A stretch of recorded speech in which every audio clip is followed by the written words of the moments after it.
Hello बच्चों, आज मैं आप लोगों को जो अपना 8वां चैप्टर चल रहा था विशिष्ट बच्चे, उनमें आगे वाले पॉइंट है वो बच गए थे। मंदबुद्धि बालकों तक पढ़ा था हमने। मंदबुद्धि बालकों की विशेषताएं बताई थी कि मंदबुद्धि बालक क्या होते हैं। जिनका IQ 70 से 85 के बीच में होता है उन्हें हम मंदबुद्धि बालकों की श्रेणी के अंतर्गत रखते हैं। आज हम प्रतिभाशाली बालकों के बारे में पढ़ेंगे।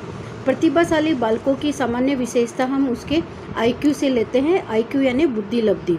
जिनका IQ है वो 130 और 140 के ऊपर पाया जाता है, उसे हम क्या कहेंगे? प्रतिभाशाली बालकों की श्रेणी में रखेंगे।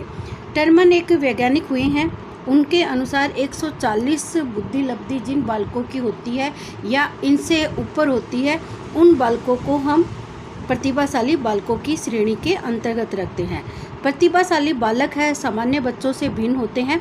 इनका स्वास्थ्य सामान्य की तुलना में अच्छा होता है, व्यक्तित्व आकर्षक होता है और बच्चों का ध्यान केंद्रित करने की योग्यता, ग्रहणशीलता, समायोजन की क्षमता, संवेगात्मक परिपक्वता आदि तर्क करने की क्षमता है वो इनके अंदर अधिक पाई जाती है। प्रतिभाशाली बालकों के लिए विद्यालय में अलग कक्षाओं की व्यवस्था, विस्तृत पाठ्यक्रम, शिक्षकों तथा व्यक्तिगत शिक्षण, पुस्तकालय की सुविधाएं, प्रोत्साहन, पुस्तकालय व व्यक्तिगत संग्रहालय की क्रियाओं की व्यवस्था की जा सकती है। प्रतिभाशाली बालकों के माता पिता व अभिभावकों को सर्वप्रथम अपने बच्चों की जिज्ञासाओं को संतुष्ट करना चाहिए। उन्हें स्वतंत्रता, साधन व सुविधाएं प्रदान करनी चाहिए ताकि उनका विकास है वो और अधिक हो सके।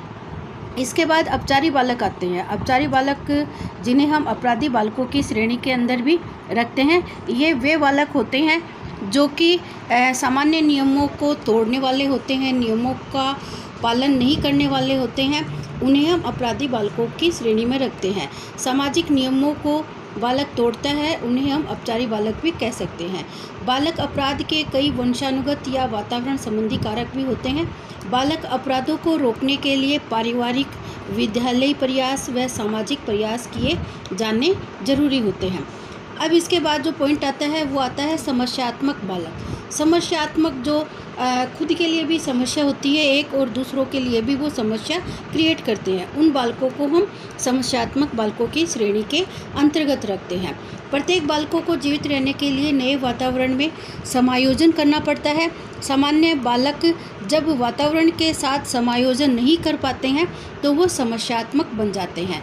जब बालकों की इच्छा की पूर्ति ना हो, परिवार व समाज का उचित मार्गदर्शन ना हो, प्रेम का अभाव हो, कठोर नियंत्रण हो, उनकी उपेक्षा हो, वह उन समस्याओं का निरंतर उनके जीवन में आने से उनके व्यवहार को समस्यात्मक बना देती है।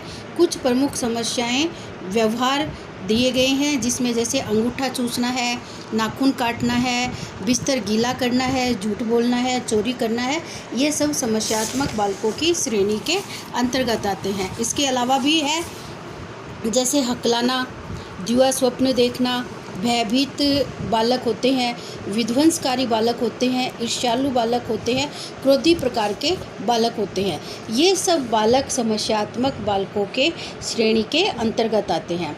इसके बाद हमारा ये चैप्टर पूरा हो गया है। इसमें कुछ महत्वपूर्ण बिंदु दे रखे हैं। ये महत्वपूर्ण बिंदु सारे आपको ध्यान रखने हैं। इससे क्या होगा कि आपके जितने भी बिंदु आपके लेसन के अंदर इम्पोर्टेंट आए हैं वो अच्छे से तैयार हो सकते हैं। इसके बाद मैं आपको प्रश्न बता देती हूँ।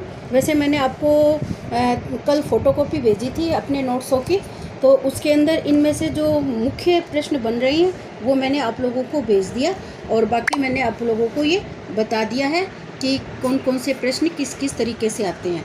आपको इन प्रश्नों पर विशेष रूप से ध्यान रखना है।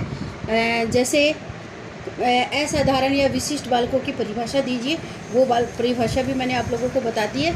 समस्यात्मक बालक क्या कहेंगे, अपचारी बालक कौन से होंगे, प्रतिभाशाली बालक क्या होंगे, और बालक शारीरिक व मानसिक रूप से अक्षम किन किन कारणों से होता है, इनके आपको ये कारण बताने हैं। शारीरिक, मानसिक, सामाजिक, मंदबुद्धि।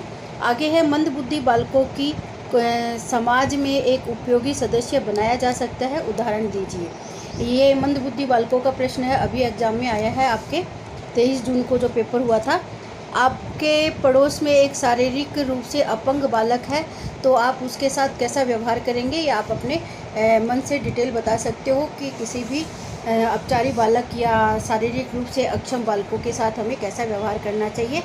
तो ये आपका लेसन है, इम्पोर्टेंट होने के साथ साथ बहुत ही बढ़िया लेसन भी है, जो इजी भी है और इसमें से प्रश्न भी पक्का आता है, और ये कॉम्पिटिटिव एग्ज़ाम के लिए भी काफ़ी इम्पोर्टेंट है, इसमें से प्रश्न पूछे जाते हैं। तो इसलिए आप लोग इस लेसन को अच्छे तरीके से याद करने हैं।